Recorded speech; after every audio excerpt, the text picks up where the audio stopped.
I've been traveling the world and living abroad for nearly 2 years. And my biggest takeaway from my time spent exploring the world is that the USA is a very strange place. Now, a lot of Americans have this misconception that the US is the default culture around the world. And when they finally travel abroad or they come across people from abroad who are traveling to the US, they come to realize that that is most certainly not the case. One of my biggest reverse culture shocks I want to talk about right now is tipping culture in the United States because I am really overwhelmed. And I want to preface this by a few things. Number one, if you're new here, I lived in Japan for 6 years. We've been back for like 6 or 7 weeks, and this is the one that's like most intimidating to me. I also want to note that from the age of 16 to 26, I was a waitress. I cocktail waitressed all through college. It was my main form of income until like the age of 25 or 26. So I know what it's like to work off of $2.13 an hour plus tips.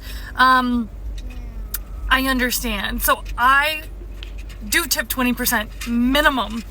But my reverse culture shock is like, it's everywhere now, and so I get really confused like what industries we're supposed to be tipping, because everywhere I go the screens flip.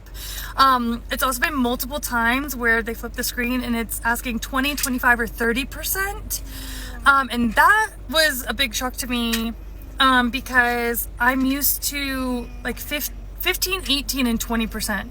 So what is normal? What is not normal? Please let us know. I cannot be the only person that's really confused and intimidated about this. I will always tip 20%, especially dining experiences. But if I'm ordering a coffee or I'm walking up to a bar, like, and I'm getting it to go where I'm sitting down and then I'm bussing and cleaning my own tables, it used to just be like you tip the bartender or the coffee person, the barista, like $1 a drink. Is that normal? Is that not normal? Like, what am I doing? And then other industries as well, like going through drive-thrus, they flip the screen, it's asking for a tip. Like, what am I supposed to be doing? Because it's also not every drive-thru. And now I'm just resonating a lot more with people who come to the United States to visit and travel, and they want to have a great time and they want to tip where it's appropriate, but our nuances around it are very confusing.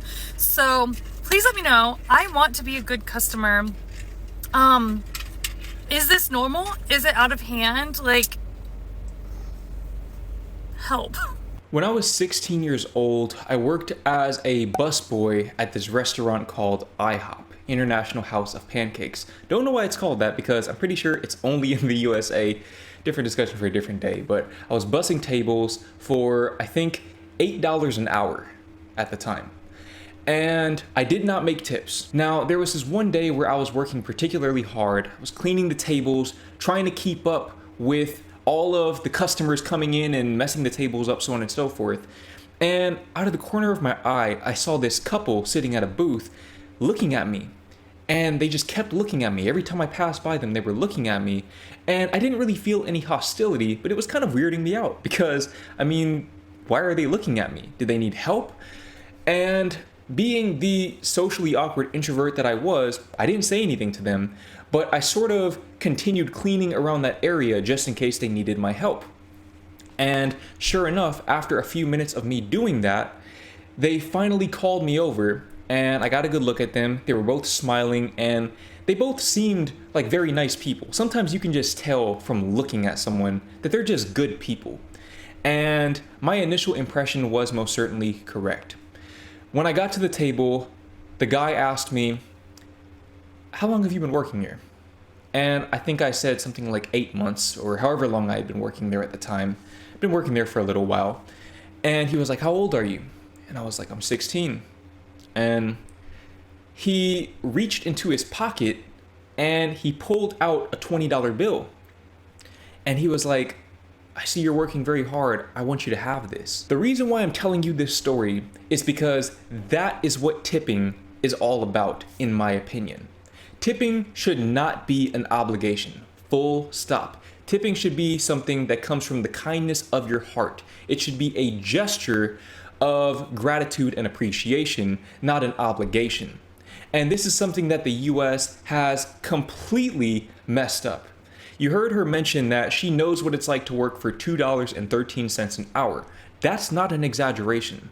That is actually the minimum wage for waitresses and waiters, $2.13 an hour. Imagine you are 30 years old, you have just had a kid, and you are making $2.13 an hour. And the only way that you can cover that gap is by getting tips from other people. And some people, maybe they come from other places where tipping isn't common, and they're somehow unaware of tipping culture in the US, and they don't tip. Not because they're bad people, but because they just don't know. And it's not your fault. To me, that right there is criminal. Now, as far as other service industry workers, namely cashiers at places where you're not actually served at a table, but they just take your order, tell the people in the back, and you just get it at the counter, people like that asking for tips does kind of confuse me, because those people are making more than $2.13 an hour.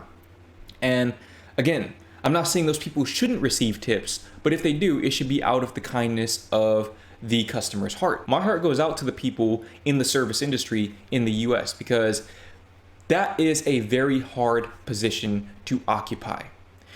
But I'm sorry to inform you that I will not be tipping you 30% if all you're doing is taking my order at the cash register and then telling the people in the back what to cook, and then just bringing me my order to the cash register in a brown paper bag.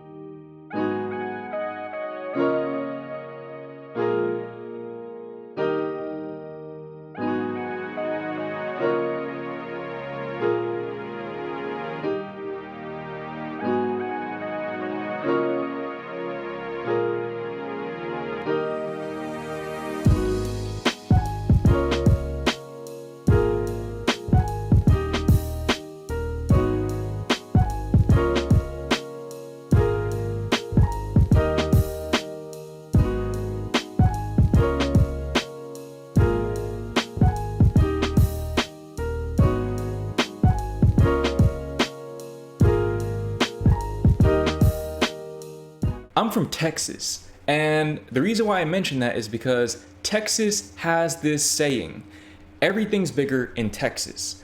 And they don't just mean that in comparison to the rest of the world, they mean that in comparison to the rest of the US, where everything is perceived as bigger than in the rest of the world. Now, I haven't been to the rest of the world, but I have been through at least a few European countries. I've also been to a couple of Southeast Asian countries, and I feel like that stereotype does hold true, that the US is definitely bigger on average, and when I say it's bigger, I mean really just everything is bigger than in the rest of the world. And then there's Texas. Now, I don't know what state she's from, but when I got back to Texas after being in the Netherlands, where you could argue that maybe that might be the country in Europe where everything is the smallest, seeing that juxtaposition felt like stepping into a different dimension. Before I even left the airport, seeing the people were a lot bigger in terms of fat and in terms of muscle.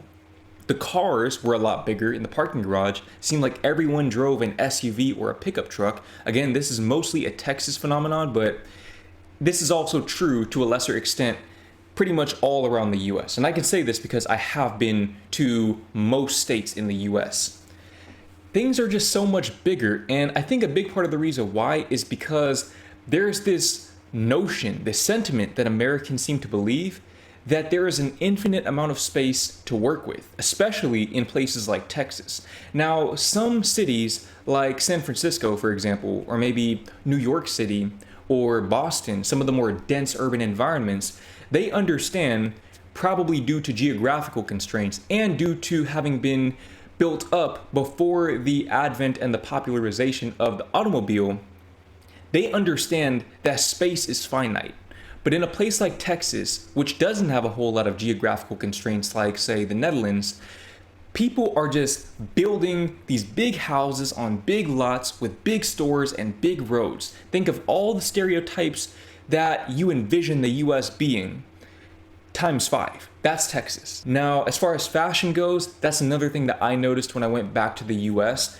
I feel like in my travels, and again, I haven't been everywhere, but I've been to 2 Southeast Asian countries, which are both very warm climate to be fair. I also spent a lot of time in the Netherlands, went to Switzerland, London, and Belgium all for around a day each, and Spain for 2 weeks. Europe is on a different level when it comes to fashion. Now maybe a place like Korea or Japan might be on par depending on your personal preferences, but from what I've seen at least, Europe is on a different level. And apparently that's not just Western Europe, because she said she was in Croatia and wearing a blazer there is evidently fairly normal, which was also the case in all of the countries that I just mentioned. When I got back to the US, I pulled up on my friend wearing a turtleneck, probably an overcoat or pea coat, whatever you want to call it, one of those long coats, some chinos, basically an outfit that looks something like this. And he commented on it. He was like, "Oh, you're back on your fashion thing." And for me, I mean, being in the Netherlands, that's a very normal outfit.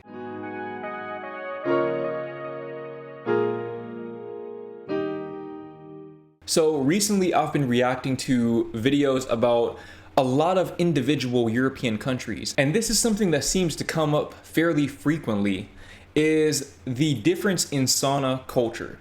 Now, to be fair, I'm probably not the most qualified to speak on this because I have never set foot in a sauna in my whole entire life. And quite frankly, other than maybe the novelty of experiencing it in a place like Finland where it's a big part of the culture, I don't know that I ever will make saunas a regular part of my day-to-day life. That said, I completely understand why Europeans would be thrown off by Americans wearing clothes in the sauna, because from everything I've heard, it's pretty unsanitary. And I know that for Americans that may seem counterintuitive, because I think Americans look at the human body and think that that's just intrinsically unsanitary for whatever reason. But no, in all actuality, your clothes very likely carry more bacteria than your body does. Now, she mentioned specifically that Americans like to wear gym clothes in the sauna. I think this might be in part because of the difference in how saunas are used in the US. I could be wrong about this, again, because I've never been in a sauna myself. But generally, before I went to Europe, I always associated saunas with the gym. So generally, the only saunas that I ever came across were in the gym locker rooms, and people would maybe go into the sauna either right before or right after their workout to sweat a little bit more, I guess to detox or whatever.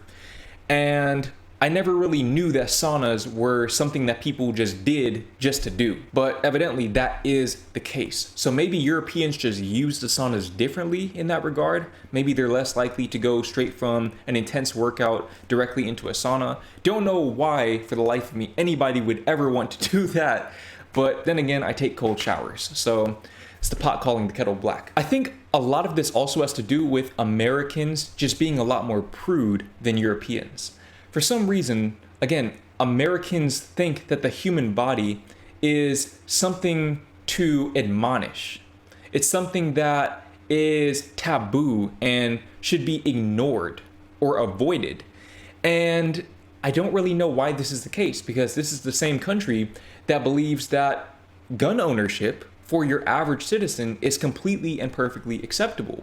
Now, I don't know about you, I don't have any statistics to back this up, but common sense tells me that more people have died or been injured from guns than from nudity. I don't know. That's just what my common sense tells me. Could be wrong about that, let me know if I am in the comments, but I doubt that I am. Nudity doesn't really do anything to you. Because even if it's a child being exposed to nudity, at some point in their life, they're going to be exposed to nudity anyways, more often than not.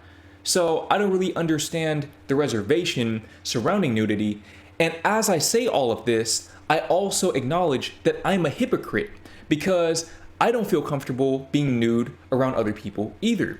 In fact, the only person who has seen me naked in my adult life, so not including when I was 6 years old and I'd come home from school and just immediately strip all my clothes off, but as an adult in my 20s, is my girlfriend.